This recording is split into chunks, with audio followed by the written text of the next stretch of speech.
Good morning, everybody. Nice to see everybody again. For those who doesn't know me, but I think most of you guys know me already, my name is Maria Ortiz, and we're here with Growing Together right here in Orange City. It's nice to be spending this morning with you guys. Um, I'm here, and I'm first most of all, I want to thank Sarah for inviting me to give this short presentation. I'm not a pro. I'm not a pro. That's the first thing. I'm a lover. I love growing orchids. I've been growing orchids for the past 4 years, and they have teaching me so much. Orchids, to me, the most thing that they teach me is patience. A lot of us don't have patience, but these ones require patience. And contrary to what a lot of people believe, orchids are very good and very easy to take care of. So don't be intimidated by growing orchids. Anybody can grow an orchid, okay? So first of all, I want to start saying that there's over about 30,000 varieties of orchids known to us in the world. Known. We don't know how many more there are. Now, the most common ones in the markets, there's four different varieties. One of them is a phalaenopsis, which is this one right here. This is a phalaenopsis. This is the ones that you find everywhere in Walmart, Publix, all your stores or your public stores, all right? Also, this one here is what we call an oncidium, okay? The bulb is a little bit bigger, fat, beautiful. These ones here, the flowers are usually very small, very small. On the phalaenopsis, you got two different kinds. You got the ones that are called teacups, that the flowers are very small, and the regular ones, they come in different colors. Also, we have these ones here. This is a dendrobium, okay? It's known by the roots and the way that it grows. This one comes, one thing about orchids, I grow mine underneath my tree, and they have a lot of air, and it's very, very windy these days. And that one broke down. But I want to bring it to you so guys can see it. You can grow beautiful orchids, different sizes and different shapes. Okay. Right now, I only have those three. There's also one called Vanda. The Vanda is the one that doesn't need anything. That you just put it in a container, and they have aerial roots, and the roots will grow beautiful. You don't need any type of soil, nothing there. Just grow. And they also have another one called Cattleyas. I don't have a Cattleya. I'm on the search for that one there. Okay. Um, because we live here in Florida, and it's orchids are very tropical, and over here is tropical. They don't like cold temperatures. Anything below 55, you better run. If you have them outside, you better run and bring them inside. Okay. Now, if you keep them inside, remember they love the temperatures between anything about 100, they're gonna die, and anything below 55, they're gonna die. So try either outside or inside. Try to keep your orchids out of that temperature right around there. Okay. Fertilizers. A lot of people like different fertilizers. There's all kind of people saying different fertilizers, such as milk, lemon juice, orange juice, regular fertilizer that you find at the stores, vinegar, Epsom salt, onion peels, and tomatoes. I see no more. What I like, what I prefer in those 4 years that I've been growing, and I'm not only using it for my orchids, I use it for everything that I have. It's my banana tea water that I'm sure a lot of you guys are familiar with the banana tea, which I add a small clove of garlic. Why do I use garlic? Garlic acts in two ways. Not only it acts as a fungicide, it's also a root enhancer, and promote a lot of the beautiful healthy leaves. So whenever you get your banana peel water, just be kind and just put a clove right there, and you won't even know what you're doing to your beautiful plant. And that goes for everything, not only orchids. Okay? Um, Also, eggshells. Eggshells are great for that. What I do is I get my eggshells, I put it underneath the sun. It's hot and still. We don't have to bake them.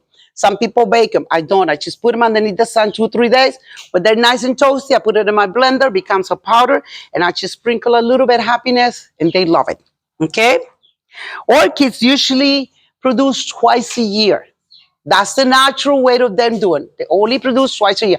Can we induce them to produce more? Yes, we can. How do we do that? By fertilizing more and more and more. I have somebody that said that she have no patience for the orchids because they only bloom once a year. I have all the patience in the world, and I don't mind waiting a year, another year, sometimes twice a year, so I can get beautiful blooms. So I'm patient. It's just like everything else. After the floristic is dead, if I'm not gonna get a keiki, which a keiki is a new baby orchid, if I'm not gonna get one, I cut the floristic and I'm gonna let my plant to rest because they do need rest in between. So the next floristic will be bigger, stronger, and more beautiful, and the flowers will last you longer. A good orchid will have a floristic that can last you up to 2 months. So that's worth waiting for. Okay, they don't have a whole lot to worry. We don't have to worry about too much about. Avoid. Okay, these are the things that we don't want to do with the orchids. Overwatering. That's the number one that kills orchids. A lot of people say, I don't have no luck with orchids. You overwatering. Okay, don't. Direct sunlight. They don't like direct sunlight. Okay. Regular potting soil. Regular orchids require a different potting soil. And coffee grounds, please do not put coffee grounds on your orchids. You're not doing them a favor. Okay. So propagate. I don't know much about propagating. I'm in a process to learn how to propagate it. Maybe later on, if we have another one of these, then I can show you how to propagate. But let me go home and let me experiment. Let me do all my stuff. And then I'll come back and I can give you stuff that I know is a fact. There's something that is going to be good. I won't lead you wrong. Okay? Now, this is the one, we're going to have a raffle today. And this is the one that is going to be raffle. I cut the flowers, the flower stick, because I want the leaves to be, I want all the energy to go into the leaves, right? So she's in a not pretty stage, but the roots are nice. The roots are very, very nice. Okay. So I'm going to work with this one. This is the one who's going to go for the raffle. I don't know the color yet. Whoever is the lucky winner, I'm going to ask to bring it back and as soon as you get your floral stick so we can see why. And you can show us if you can take care of it and you'll find out that if you never had one, how easy they are to take care of it. The first thing that I do with this, move this baby right here. I use aloe vera. I go in the backyard and I cut a piece of aloe vera and I clean the leaves. It keeps the leaves moisture. It adds a lot of vitamins. I would not use oil. Some people use mayonnaise, oils, this and that. No, this is the best cleanser for your leaves right here. And you clean the inside and you clean the back. Always clean the inside and the back of the leaves. They get dusty, especially if you keep them outside. Okay, and that adds nutrient to it. I brought one on purpose. I got one that I let her kind of suffer a little bit, kind of neglect her a little bit, because orchids will tell you when they're not happy. They will tell you when they're thirsty, and they'll tell you when they're not, when they're asking for something. The whole leaf, I put it in the blender with water, and that's it. Not only I cleanse the leaves with this, I also pour it in there. There's a very good nutrients in here for that. Okay, so How long will that last with that? I keep this one in my fridge. Good forever? A week or so. It all depends how many you got. I got several, so something like that will last me probably a week. And what I do after about a week, I just pour it in the soil, and that is still good. It's very good. Now we know the secret. Yeah. This one here, I brought this one here because this one is what I call stress. How do I know she's stressed? The leaves, the bottom leaves are wrinkly. They're very thin. If you notice a good one, the thicks are fat, nice, shiny, and very straight. They have no wrinkles. This one here, she's crying for attention. And I did this on purpose, like I mentioned before. All right.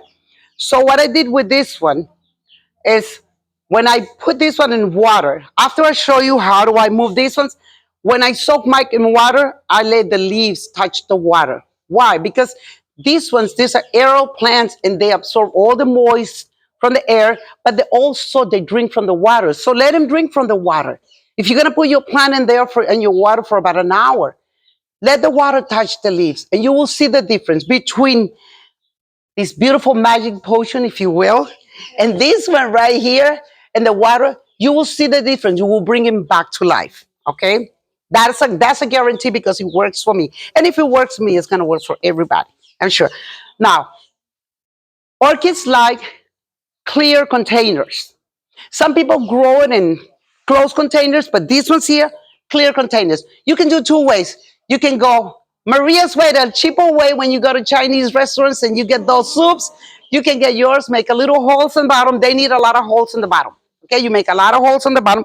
Or you can go to Lowe's, and I'm not promoting Lowe's, but if you want to go to Lowe's, and you can get these containers for $3 and save yourself, and this is the same thing. But look, notice how many holes do we have here, right?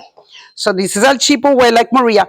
I have some underneath my tree, and because they live underneath, I have some inside the house and some underneath the tree. The ones underneath my tree, I prefer these containers because the roots need to be in the open. Okay, so this is how I root mine. This one right here. First thing that I do, let me show real quick.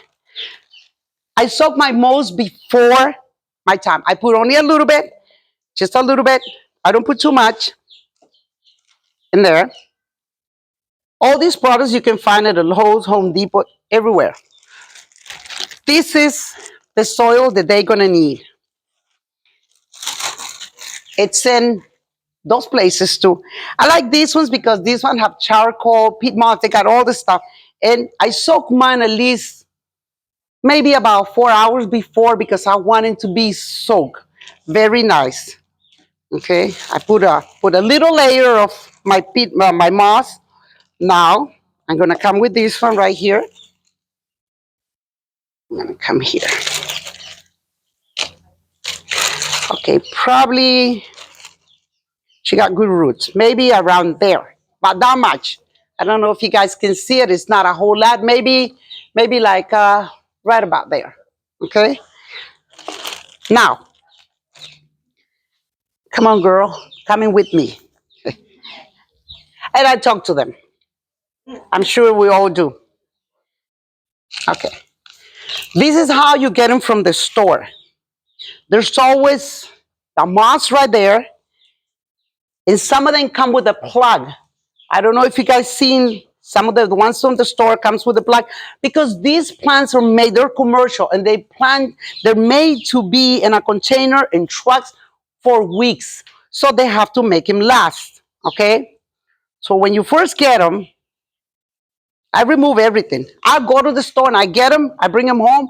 I remove everything. I'm not afraid. Even if it has a floral stick, it's not going to hurt anything. You're going to find out how some of the roots are good and some of the roots are really, really, really bad already. So what do I do? Right here. I remove all the roots. No mercy. Don't be afraid. Don't be afraid to cut. If you're like, oh, I overcut, they're not so dainty as we think they are, and they will grow new roots. If you overcut, they will get more roots. I promise you. They'll love you and they'll forgive you. Okay? Pretty much clean everything that you see that is dead, that is not there, it should not be working. Pretty much. It's better to cut more than to leave the roots there.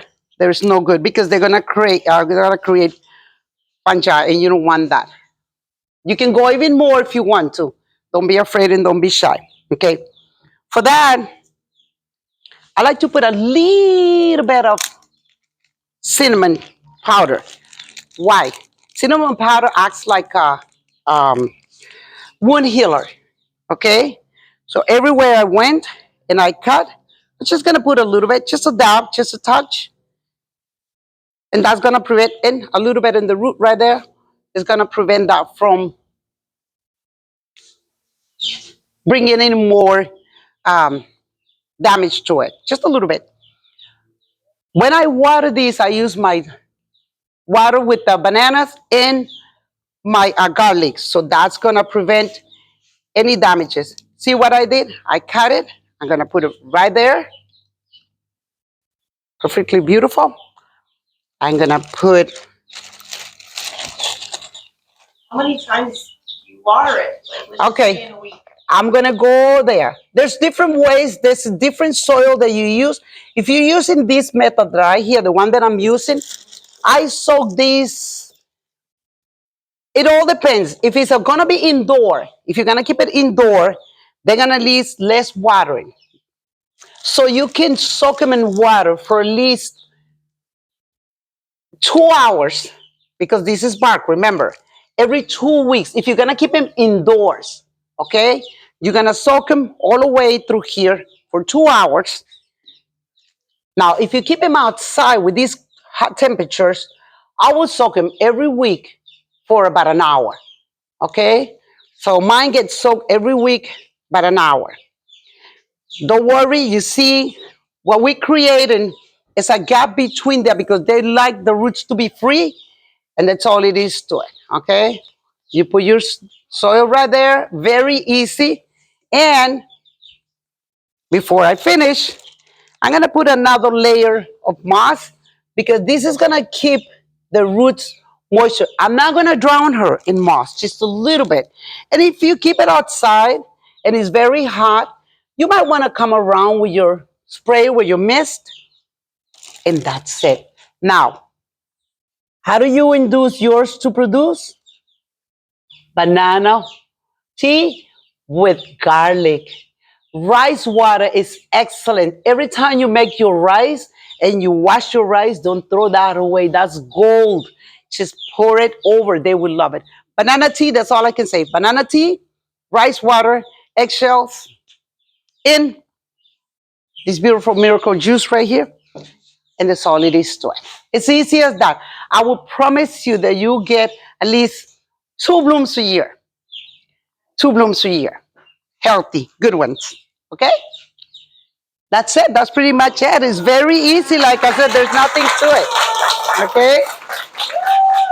Thank you. So I just wanted everybody to know that